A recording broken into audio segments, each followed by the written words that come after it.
నమస్కారం కిరణ్ టీవీ భక్తి ప్రేక్షకులకి స్వాగతం. నేను మీ గాయత్రి. ప్రస్తుతం మనతో పాటు ఉన్నారు ఐకాన్ ఆస్ట్రాలజర్ గట్టుపల్లి సురేష్ బాబు గారు. వారితో మాట్లాడదాం. నమస్కారం గురుగారు. జై శ్రీమన్నారాయణ.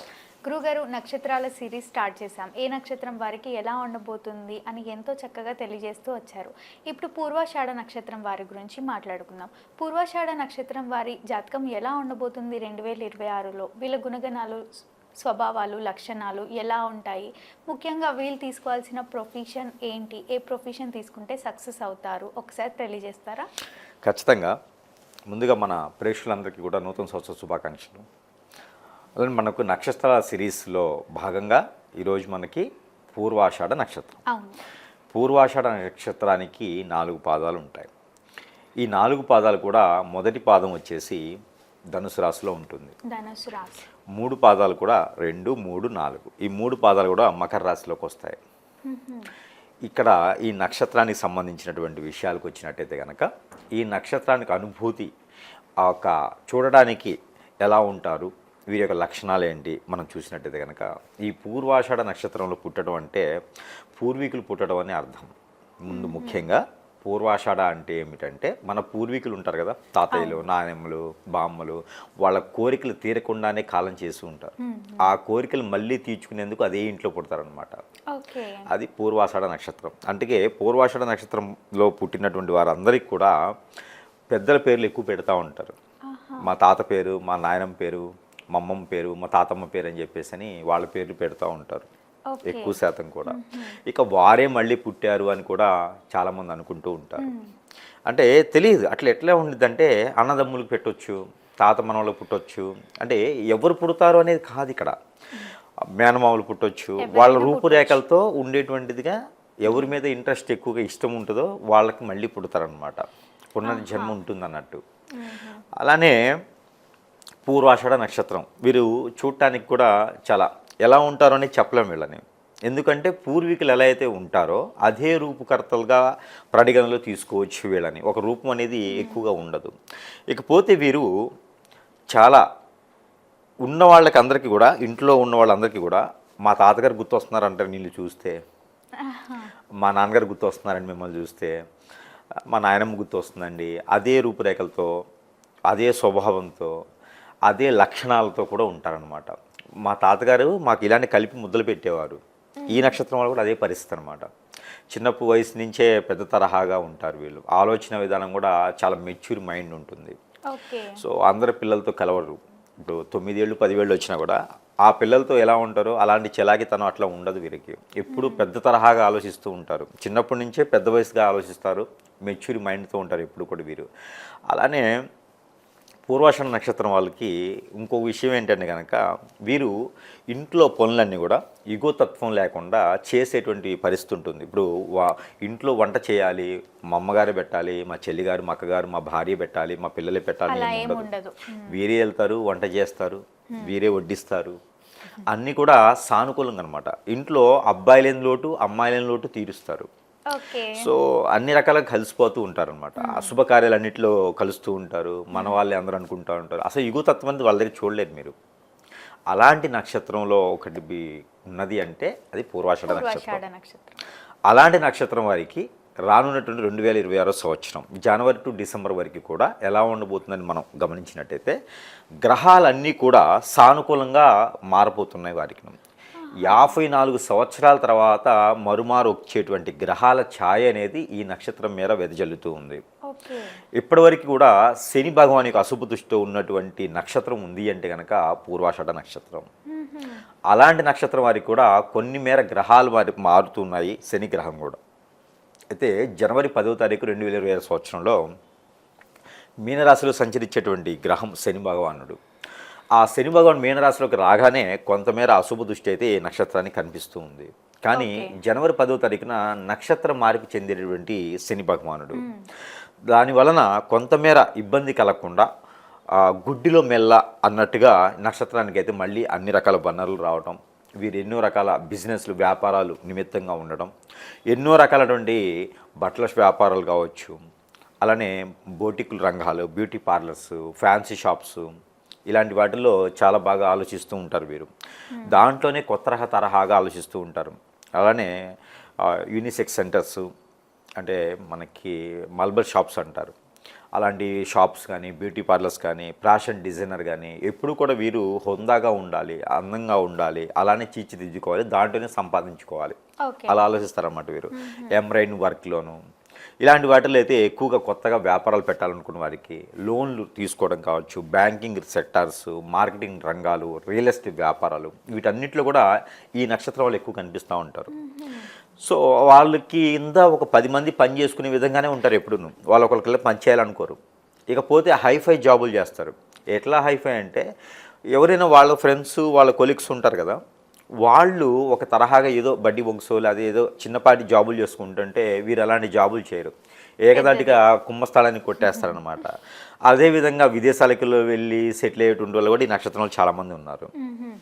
అలాంటి నక్షత్రం అయినటువంటి పూర్వభద్ర నక్షత్రం ఏదైతే ఉందో, ఆ పూర్వాషాఢ నక్షత్రం ఏదైతే ఉందో, ఈ నక్షత్రానికి 2026 సంవత్సరం చాలా బాగుందని చెప్పవచ్చు.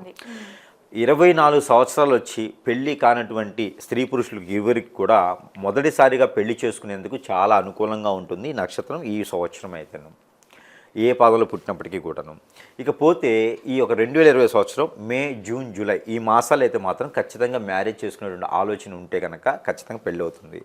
ఇక వీరికి పుట్టుతో వచ్చేటువంటిది పితృదోషాలు ఒకటి వస్తుంది.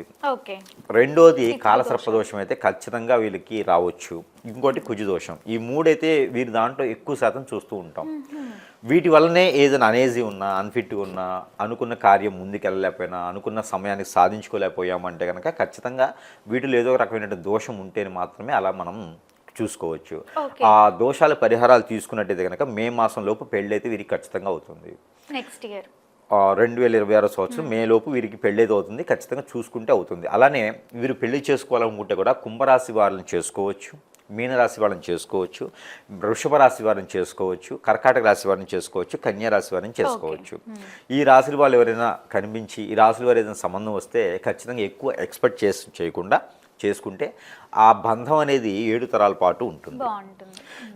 ఇది ఒక విధంగా. ఇక వీరు ప్రయత్నం చేస్తే గల్ఫ్ కంట్రీస్ 7 కంట్రీస్ ఉన్నాయి, 17 కంట్రీస్. ఈ గల్ఫ్ కంట్రీస్లో ప్రయత్నం చేస్తే జాబ్ వస్తుంది, వెసులుబాటు దొరుకుతుంది, యూనివర్సిటీ సీట్లు దొరుకుతాయి. అక్కడ వాళ్ళు సెటిల్ అయిపోయేందుకు అక్కడ ఉండేటువంటి పౌరశాఖ వినియోగించుకునే దానికి కూడా అర్హతగా ఉంటారు. అక్కడ వీరైతే ఖచ్చితంగా సెట్ అవుతారు. పుట్టిన దగ్గర ఎక్కువగా ఉండరు, మీరు వేరే దేశాల్లోనే సెటిల్ అవుతారు. సపోజు బెంగళూరులో పుట్టారనుకోండి, వేరే ఎక్కడో సెటిల్ అయిపోతారు. హైదరాబాద్లో పుట్టిన వాళ్ళు అక్కడ ఉంటారు. అంటే చాలామంది ఏంటంటే పుట్టిన దగ్గరే సెటిల్ అవుతారు. వీరు అలా కాదు, పుట్టిన స్థలం వదిలేసి వేరే దగ్గర సెటిల్ అయిపోతూ ఉంటారు. అలా ఉండేటువంటి తత్వం ఉంటుంది. ఇకపోతే వీరు జాబ్లు అనేది మ్యాక్సిమం చేయరు, చేసిన ఏదైనా టైంపాస్ కోసం చిన్న చిన్న జాబులే చేస్తూ ఉంటారు. కాబట్టి రానున్నటువంటి 2026 సంవత్సరం అయితే వీరికి అత్యున్నతమైనటువంటి అవకాశాలు అయితే మెండుగా కనిపించాయని మనం ఖచ్చితంగా చెప్పవచ్చు. ఇకపోతే ఈ యొక్క నక్షత్రం ఏదైతే ఉందో, ఈ నక్షత్రం వారైతే చిన్నపాటి పరిహారాలు చేసుకోవచ్చు. దాంతోపాటు 2020 సంవత్సరం అత్యద్భుతంగా కలిసి వస్తుంది కాబట్టి ఎవరి మాట వినకూడదు. వీరికి ఉన్నటువంటి మొండితత్వం, మూర్ఖత్వం, వీరికి ఉండే చలాకితనం, ఇవే వీరికి ఆదాయ వనరులు తీసుకొస్తాయి. కానీ చుట్టాలు ఉన్నారు, పక్కాలు ఉన్నారని చెప్పి చూస్తే కనుక ఖచ్చితంగా వారి నుంచి వీరికి వెన్నుపోటు తప్పితే ఉపయోగం లేదు. కాబట్టి వీరు ఏం చేస్తున్నారు అనేది పర్సనల్ విషయాలు వీరి వరకే ఉంచుకోవడం మంచిది. వీరికి శత్రుత్వం కూడా చాలా మెండుగానే కనిపిస్తుంది. వీరు ఎదిగేటువంటి తత్వం తట్టుకోలేక చాలామంది శత్రువులు ఉంటారు, వీరికి తెలియదు. వీరు పక్కనే తిరుగుతుంటారు శత్రువులందరూ. వారిని అందరినీ అధిగమించాలి అంటే మనం చేసే పనులు ఎదుటి తెలియకుండా ఉండాలి, గుట్టుగా చేసుకుంటూ వెళ్ళిపోవాలి. మరొకటి ఏంటంటే చాలామందిలో ఈ నక్షత్రం వారికి 2 పెళ్ళిళ్ళు ఉంటాయి, మగవారైనా ఆడవారైనా సరే మ్యాక్సిమం 2 పెళ్ళిళ్ళు ఉంటాయి. ఆ 2 పెళ్ళిళ్ళు ఎందుకు చేసుకుంటారంటే, ఒకటి ఇష్టం లేక చేసుకుంటారు. అది ఏంటంటే ఇంట్లో వాళ్ళు పట్టేసి చేసుకోవటం, బలవంతంగా చేసుకోవటం, ఆస్తి కోసం, డబ్బు కోసం, పరపతి కోసం, పరువు కోసం, పేరు కోసం, హోందా కోసం, పదవుల కోసం, లేకపోతే విదేశాలకు వెళ్తే డబ్బులు వస్తాయనుకోవటం, జాబ్ కోసం, సెటిల్ కోసం చేసుకునే సంబంధం ఒకటి, ఇష్టపూర్వకంగా చేసుకునే సంబంధం ఒకటి. ఇలా వీరిలో మ్యాక్సిమం 2 సంబంధాలు ఉంటాయి. అంటే అందరిలో ఉంటాయా అనేది లేదు, 90% అయితే 2 సంబంధాలు ఉంటాయి వీరికిను. అది వారు అదృష్టం ఉంటారో దురదృష్టం ఉంటారో వాళ్ళ కాలం అలా రాసి పెట్టుండిద్ది అంతే, దాన్ని ఎవరు మార్చలేరు.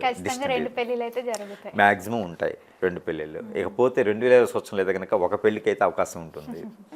సో ప్రయత్నం చేయొచ్చు. ఇంకా కూడా వీరు ఎదగట్లేదు, జాతక ప్రకారంగా బాగాలేదా, మాకేదో అవుతుందా అనే ఒక అవనమ్మకం అయితే ప్రతి ఒక్కరిలోనూ మొదలవుతుంది. ఒకటి గుర్తుపెట్టుకోవాలి, నక్షత్రం ఏదైనా, పాదం ఏదైనా, దశ అంతర్దశ ఏదైనా, రాశి ఏదైనా, వారికి నడిచేటువంటి గోచార ప్రకారం ఏదైనా, నవాంశ ఏదైనా, యోని ఏదైనా, ఎక్కడ ఏదైనా, జెండర్ ఏదైనా ఇది కాదు. కలిసి రావాలి అంటే కాలం కలిసి రావడం కాదు, మనతో పాటు ఉండేవాళ్ళు కూడా మనం మంచి కోరాలి. ఇది ఖచ్చితంగా అందరు గుర్తుపెట్టుకోవాలి. మరొక విషయం ఏంటంటే, ఇలా నాకు కలిసి రావట్లేదు అంటే కనుక ఖచ్చితంగా మన ఎదుగుదల తట్టుకోలేక ఎవరైనా మన వెనక శత్రువులు బలంగా ఉంటారు. అవును. చాలా వరకు మనం వింటూ ఉంటాం, మీకు డబ్బు రావాలా అంటే ఈ మంత్రం చదవాలి అని, మీకు ఆదాయం పెరగాలంటే ఈ మంత్రం చదవాలి అని. అవును. కానీ మంత్రం చదవాలంటే మనలో పాజిటివ్ ఉండాలి. మనలో నెగిటివ్ ఉందంటే మంత్రం చదివితే కూడా నెగిటివ్ అయిపోద్ది. ఇప్పుడు మనము సపోజు మనము ఒక బెడ్రూమ్లో ఉంటాము, పనుకొని నిద్రపోతూ ఉంటాము, మనం మంత్రం ఉచ్చారణ చేస్తే అది పనికిరాదు కదా. మంత్రం చదవాలంటే దానికి ఒక ప్రికాషన్స్ ఉండాలి. ఒక పేట వేసుకోవాలి, శుభ్రంగా తలస్నానం చేసుకోవాలి, పవిత్రంగా దీపారాధన చేసుకోవాలి, మంత్రం ఆచరించేయాలి. అవన్నీ చేసినా కూడా మన లోపల నెగిటివ్ ఉందనుకోండి, మనం చదివే మంత్రం నెగిటివ్గా అయిపోతుంది. అంతే కదా. అంటే లలిత సహస్రనామం ఉంటుంది, అది మనము వాష్రూమ్స్లోనో, అది మనము శ్మశానం లాంటి వాటిలో చదివితే దాని పవిత్రత పోతుంది. అవును, ఖచ్చితంగా. అలానే మన లోపల ఉండేటువంటి నెగిటివిటీ ఉందనుకోండి, ఆ మంత్రం చదవటం ద్వారా ఇంకా నెగిటివిటీ ఏర్పడింది. కాబట్టి ప్రతి ఒక్కరూ ఎలాగైనా డబ్బు సంపాదించవచ్చు కాదు, సంపాదించే విధానం ఉంటుంది. కాబట్టి దానికి తగ్గట్టుగా మనం కూడా పాజిటివిటీ ఉండాలి. ఆ పాజిటివిటీ ఉండాలి అంటే మన లోపల పాజిటివ్ ఉండాలి. సో ఎవరో ఏదైనా క్రియేట్ చేపిస్తే మనం చదివేది చేసేటువంటి పుణ్యకార్యాలన్నీ కూడా మనకి రావు. కాబట్టి మనం పాజిటివిటీ ఉండాలంటే ఏం చేయాలి అంటే, ఖచ్చితంగా ఇప్పుడున్నట్టు దొంగ స్వాములు, దొంగ గురువులు కాకుండా ఒక మంచి గురువుని ఎంచుకొని అక్కడ సంప్రదిస్తే మనకి ఏదైనా నెగిటివిటీ జరిగిందా, హిప్నటిజం, బ్లాక్ మ్యాజిక్ జరిగిందా, దానివల్లనే మనకి అష్టదిబ్బంది అవుతుందా, దానివల్లనే మనకి కలిసి రావట్లేదా తెలుసుకోవాలి. ఖచ్చితంగా ఒక ఆరోగ్య సమస్య వస్తే 2 రోజులు టాబ్లెట్లు వాడతాం, 3వ రోజు ఏం చేస్తాం, హాస్పిటల్కి వెళ్తాం. అదేవిధంగా ఎంత మంత్రం చదివినా ఎంత చదివినా కూడా ఎన్నో రకాలు ఉంటాయి. మనిషి జీవితంలో వాస్తు కూడా ప్రభావితం ఉంటుంది. కాబట్టి దశలు ఉంటాయి, ఎన్నో రకాల సమస్యలు ఉంటాయి. అది గురువుకు మాత్రమే తెలుస్తాయి. అందులోనూ మంచి గురువుని ఎంచుకోవాలి. ఎంచుకున్న తర్వాత అలాంటి ఆలోచనలు చేసుకోవాలి, పరిష్కార మార్గాలు వెతుక్కోవాలి. కాబట్టి ప్రతి ఒక్కరు కూడా నక్షత్రాలు బాగున్నాయి, బలం బాగుంది, కానీ దాని దగ్గర మనం కూడా ఉండాలి. కాబట్టి గురువుగారిని సంప్రదిస్తేనే దాని పరిష్కార మార్గం అనేది, మనకి పాజిటివిటీ ఎలా వస్తాయనేది చెప్పగలుగుతారు. కాబట్టి దాని తర్వాత ఈ యొక్క నక్షత్రానికి సరిపడా కలర్ అయితే కనుక ఈ సంవత్సరం మొత్తం కూడా గులాబీ కలర్, లేత గులాబీ, పింక్, ఈ కలర్స్ చాలా బాగుంటాయి, చేసుకోవచ్చు. అలానే నెంబర్ వచ్చేసి 7 and 3, 2 ఈ 3 నెంబర్లు కూడా వీరు ఎఫెక్ట్ చేసుకోవచ్చు. వారం వచ్చేసి వీరికి బుధవారం చాలా అద్భుతంగా ఉంటుంది, బుధవారం, గురువారం చాలా అద్భుతంగా ఉంటాయి. ఇక వీరికి పరిహారంగా చిన్న చిన్న సమస్యలకైతే పరిష్కార మార్గం అయితే కొంతమేర లభ్యపడుతుంది. అంటే ఉపశమనం మాత్రమే దొరుకుతుంది. దానికి తగ్గట్టుగా ఏంటంటే కనుక చక్కెర పొంగలి, పాల తాలికలు, బూరెలు, అలానే అరిసెలు, ఇవి ఎక్కడైనా సరే దక్షిణామూర్తి దగ్గర కానీ, శివాలయాల్లో శివ భగవానికి కానీ, పార్వతి అమ్మవారికి కానీ సమర్పించుకోవచ్చు. ఎప్పుడైనా ఒకసారి 3 మాసాలకు ఒకసారి గోధుమ రొట్టెలు ఆవుకు పెట్టవచ్చు, ఉప్పు వేయకుండా చేసి ఆవుకు తినిపించవచ్చు. వీరి కోరికలు నెరవేరుతాయి, జెన్యున్గా ఉండేటువంటి కోరికలు అయితే. ఈ పరిహారాలు చేసుకొని అయితే అదృష్టవంతులు అవ్వచ్చు. ప్రతిరోజు చేసుకునేటువంటి పరిహారం అయితే కనుక తెల్ల ఆవాలని దొరుకుతాయి. అవి ఒక చిటికెడు ప్రతిరోజు సాయం సంధ్యవేళలో తనకు తానే దిష్టి తీసుకొని పారేటువంటి నీటిలో కానీ, పొదలవని చెట్లలో కానీ వేసేస్తే నరదిష్టి, నరఘోష అయితే కొంతమేర తగ్గి కొంచెం బెటర్గా ఉండేటువంటి అవకాశాలు అయితే మెండి కనిపిస్తూ ఉన్నాయి. తప్పకుండా గురుగారు, పూర్వాషాఢ నక్షత్రం వారి జాతకం 2026లో ఏ విధంగా ఉండబోతుంది అని ఎంతో చక్కగా తెలియజేసినందుకు ధన్యవాదాలు. చూసారు కదా, మా వీడియో తప్పకుండా మీకు నచ్చిందని అనుకుంటున్నాను. అలా అయితే లైక్ చేయండి, షేర్ చేయండి. మరిన్ని ఇలాంటి ఇంట్రెస్టింగ్ వీడియోస్ కోసం మా ఛానల్ని సబ్స్క్రైబ్ చేసుకోండి. గురువు గారిని కలవాలి అనుకునే వాళ్ళు వీడియోలో స్క్రోల్ అవుతున్న నెంబర్ని కాంటాక్ట్ అవ్వచ్చు. Thank you.